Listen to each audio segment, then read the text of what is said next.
요한이 잡힌 뒤에 예수님께서는 갈릴레아에 가시어 하느님의 복음을 선포하시며 이렇게 말씀하셨다. 때가 차서 하느님의 나라가 가까이 왔다. 회개하고 복음을 믿어라. 예수님께서 갈릴레아 호숫가를 지나가시다가 호수에 그물을 던지고 있는 시몬과 그의 동생 안드레아를 보셨다. 그들은 어부였다. 예수님께서 그들에게 이르셨다.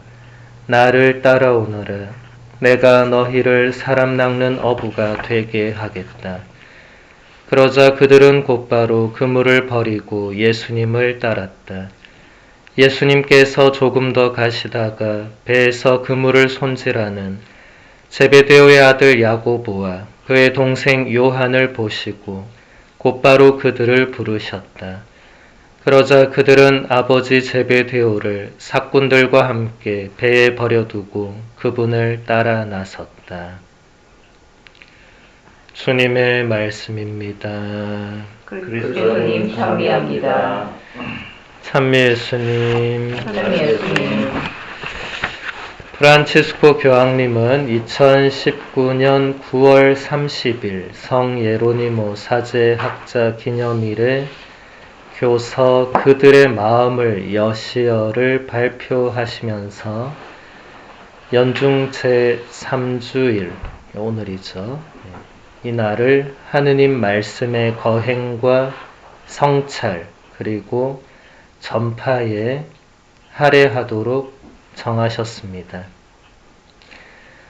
예로니모 성인은 4세기 수도자요 교부로서 신구약 성경 전체를 그 당시 대중이 사용하던 라틴어로 번역한 위대한 성서학자였습니다. 예로니모 성인은 성경의 중요성을 강조하면서 이렇게 말했습니다.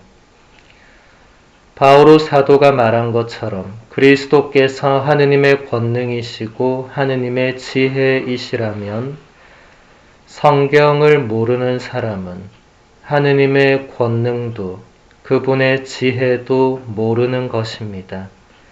성경을 모르는 것은 그리스도를 모르는 것입니다.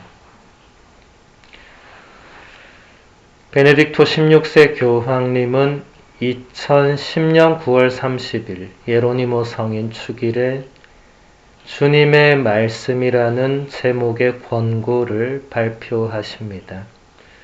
거기서 교황님은 이렇게 말씀하십니다. 교회 역사에서 성인들은 그리스도에 대한 사랑을 더욱 크게 하기 위하여 성경을 알아야 할 필요성을 끊임없이 권고합니다. 이는 특히 교부들에게서 분명하게 나타납니다. 하느님의 말씀과 참으로 사랑에 빠졌던 예로니모 성인은 이렇게 자문하곤 했습니다. 믿는 이들의 생명이신 그리스도를 알게 해주는 성경에 대한 지식 없이 어떻게 살 수 있겠습니까? 그는 성경이 날마다 하느님께서 믿는 이들에게 말씀하시는 도구임을 잘 알고 있었습니다. 다시 프란치스코 교황님의 교서 그들의 마음을 여시어로 돌아오면 예수님의 십자가 죽음 이후 제자들이 함께 모여 있을 때 부활하신 예수님께서 나타나시는 루카 복음서의 성경 구절로 이 교서는 시작됩니다. 그때 예수님께서는 그들의 마음을 여시어 성경을 깨닫게 해 주셨다. 주님께서는 두려움에 사로잡히고 실망했던 제자들에게 부활 신비의 의미를 계시해 주십니다. 곧 성부의 영원한 계획에 따라 예수님께서는 회개와 죄의 용서를 위하여 고난을 겪고 죽은 이들 가운데서 부활하셔야 했습니다. 그리고 성령께서 그들에게 이 구원의 신비의 증인이 되는 힘을 주실 것이라고 약속하십니다. 프란치스코 교황님은 오늘 하느님의 말씀 주일이 유대인들과의 결속을 강화하고 그리스도인들의 일치를 위하여 기도하도록 초대하는 일치 주간에 자리 잡게 된다고 강조하면서 이렇게 말했습니다. 이것은 우연히 시기적으로 겹치는 것을 말하는 게 아닙니다. 하느님의 말씀 주의를 거행하는 것은 교회 일치적인 가치를 드러냅니다. 왜냐하면 성경은 진실되고 확고한 일치에 도달하기 위해서 따라야 할 여정에 귀를 기울이는 사람들이 얼마나 많은지 보여주기 때문입니다. 또 교황님은 이렇게 말했습니다. 성경은 단지 일부 사람들의 유산이 아니며 소수 특권층을 위한 서적의 모음집은 더더욱 아닙니다.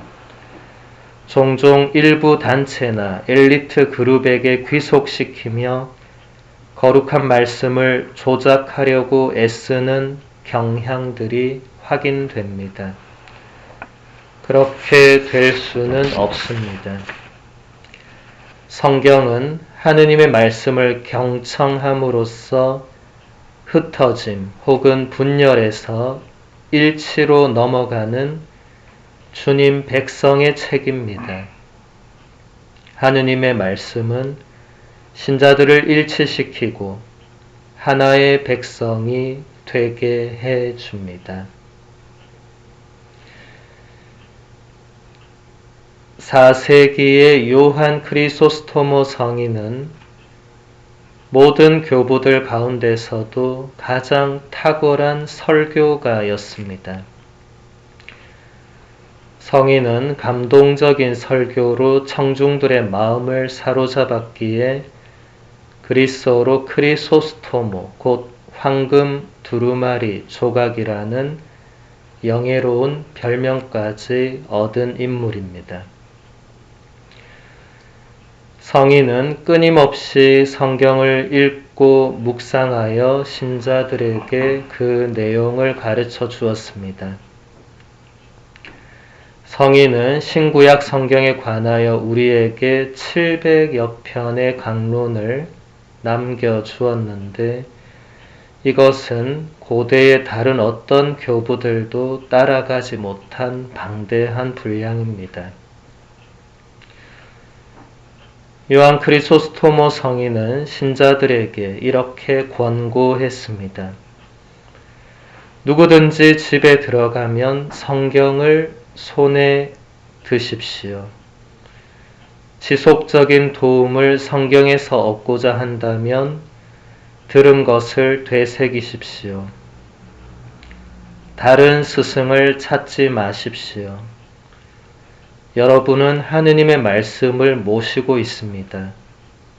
그 누구도 그 말씀처럼 여러분을 가르쳐 주지 못할 것입니다. 현대인들에게 성경의 거룩한 독서를 가르쳐주고 전파하고 계시는 이태리의 엔조 비앙키 수사님은 이렇게 말했습니다. 신앙에 관하여 신자들이 점점 무지해지고 있는 현상을 지적해야 하겠습니다. 이것은 아마도 문화 자체가 그리스도교 신앙의 말과 몸짓에 젖어 있던 이른바 그리스도교 세계의 시대가 끝나면서 치러야만 하는 대가일 것입니다. 그리스도교 신앙 양성이 무시무시할 정도로 어려움을 겪고 있는 것이 부정할 수 없는 현실입니다. 주일 미사에 꼬박꼬박 다니는 분들조차도 그리스도교 신앙 양성에 있어서는 초보적인 단계에 머물러 있는 경우가 대단히 많습니다. 우리는 가히 신앙의 문맹이라고 할 상황에 직면해 있습니다. 신자들 대다수가 성경과 직접 접촉하지 않는다는 것이 오늘의 현실입니다. 물론 가정마다 성경이 있기는 하지만 기껏해야 서가 장식용에 지나지 않는 경우가 얼마나 많습니까? 정작 하느님의 말씀을 듣고 기도하기 위해서 성경을 펼치는 일은 매우 드물다고 해야 할 것입니다. 신앙이 깊고 든든히 뿌리내리기 위해서는 영성생활에 살아있는 원천인 성경에 더 항구하게 머무르며 친숙해져야 합니다. 개인의 차원에서 기도하고 묵상하면서 성경에 접근하는 자세는 미래의 세대의 신앙을 전수하기 위해서 참으로 중요합니다. 오늘 하느님의 말씀 주일을 맞아서 하느님의 말씀이 담겨 있는 성경을 더 자주 읽고 묵상할 것을 다짐하면서 하느님의 말씀이 우리 각자와 우리 본당 공동체의 중심에 언제나 있을 수 있는 은총을 주님께 청하도록 합시다.